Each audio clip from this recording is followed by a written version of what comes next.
Hafiz, gimana caranya ngatasin anak yang bandel?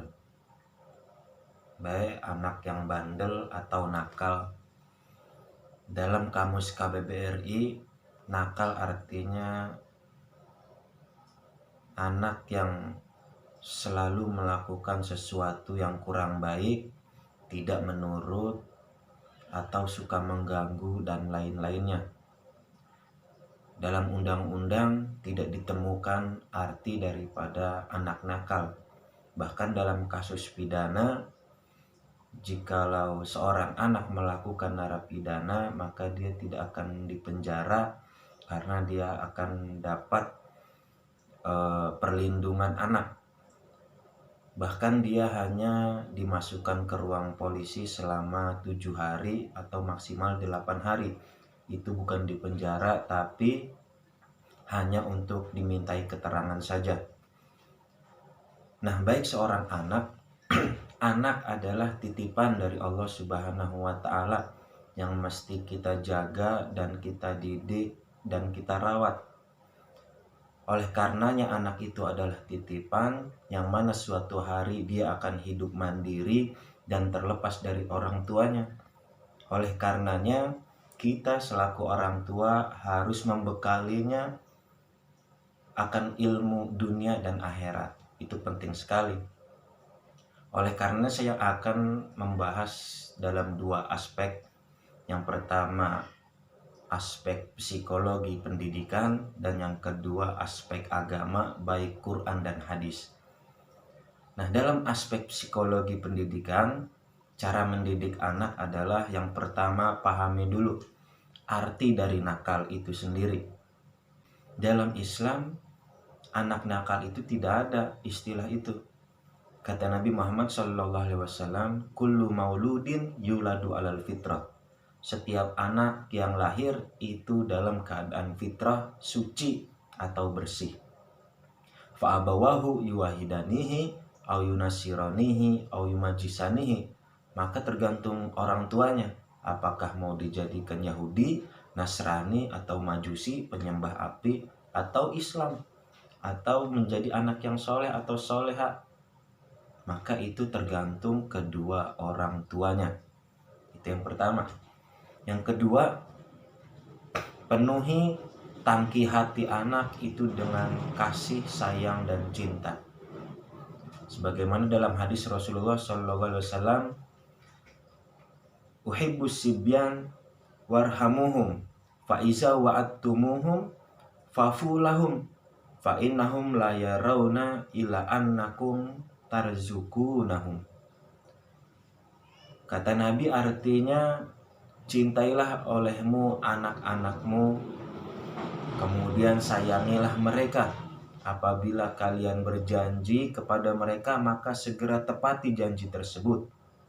Karena mereka hanya mengetahui bahwa kalianlah yang memberi rezeki mereka. Begitu kata Nabi. Jadi penuhi kasih dan sayang kepada hati anak. Apabila berjanji, maka tepatilah janji tersebut. Yang ketiga, yaitu jangan paksa anak untuk melakukan sesuatu di luar kemampuannya. Maka sesungguhnya memaksa anak itu akan berdampak tidak baik kepada anak itu sendiri.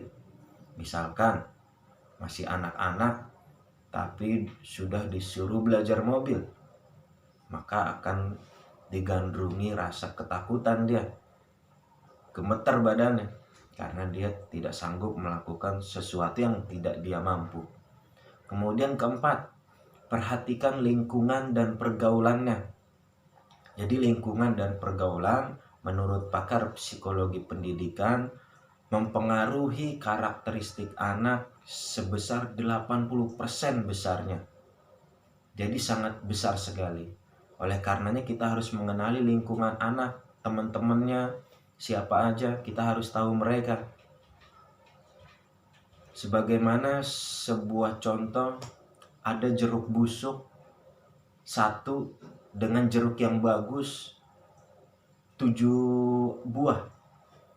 Kemudian kita taruh tuh satu jeruk yang busuk di tengah-tengah 7 buah yang bagus di atas piring.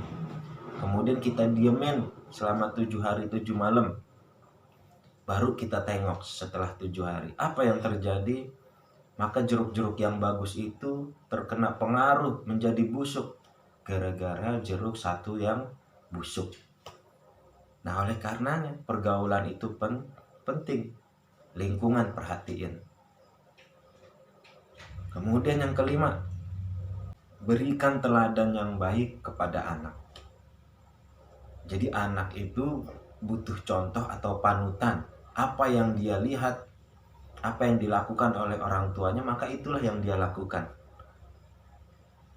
Ada sebuah cerita daripada Nabi Muhammad SAW. Di sudut kota Madinah ada sebuah pasar, yang mana di pasar itu ada orang yang buta, yang mana setiap harinya selalu Nabi Muhammad kasih makan, kasih minum setiap sorenya. Tetapi apa yang dilakukan si buta? Dia selalu mencaci maki Nabi Muhammad SAW. Oh, Muhammad begini, selalu dikatain. Tapi apa yang dilakukan Nabi? Beliau tetap menyuapinya dengan tangan lembut dan mulianya, nyuapin si buta tersebut. Sampai akhir hayat Nabi masih melakukan itu. Kemudian si buta mencari siapa orang yang selalu memberi makan saya. Kok orangnya udah gak ada? Maka diketahui oleh Sayyidina Umar amalan Nabi tersebut. Kemudian diterusin oleh Sayyidina Umar. Kemudian Sayyidina Umar, manusia yang garang, keras, mendengar perkataan si buta itu terkaget-kaget. Kemudian dikasih tahu, hei buta, tahukah kamu siapa yang setiap hari memberi kamu makan? Si buta menjawab, dia tidak tahu. Ketahuilah bahwasanya itu adalah Nabi Muhammad SAW. Maka si buta itu kaget dan menangis. Lalu kemudian dia mengucap syahadat. Bahkan dalam riwayat kisah lain, Nabi Muhammad SAW pernah atau selalu sholat yang ada naungan di bawahnya. Ada lantai 2, ada rumah lantai 2. Dan di atas lantai 2 itu diduduki oleh orang kafir. Kemudian Nabi Muhammad lewat situ dan sholat dan sering diludahin. Si orang kafir itu selalu berbuat maksiat dan suka mabuk-mabukan bersama kawan-kawannya di atas. Sangat berisik. Tetapi suatu hari dia mengalami penyakit yang luar biasa.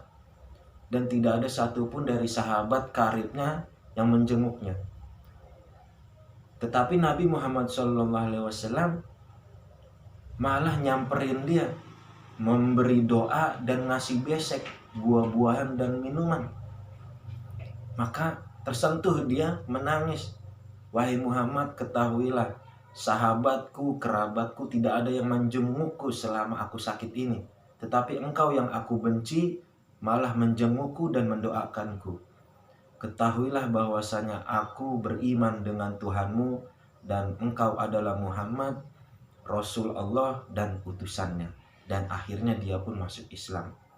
Nah, ini adalah bentuk teladan yang baik daripada Nabi Muhammad SAW. Jadi mendidik itu tidak dengan marah, tidak dengan fisikal, tetapi dengan cinta dan kasih sayang serta teladan yang baik. Begitulah yang dicontohkan oleh Nabi Muhammad. Sebagaimana di dalam Al-Quran, laqad kana fi rasulillahi uswatun hasanah.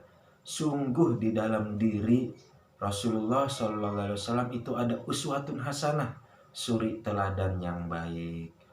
Nah, mudah-mudahan buat Ibu Arkaan ini menjadi jawaban yang baik. Terima kasih. Wassalamualaikum warahmatullahi wabarakatuh.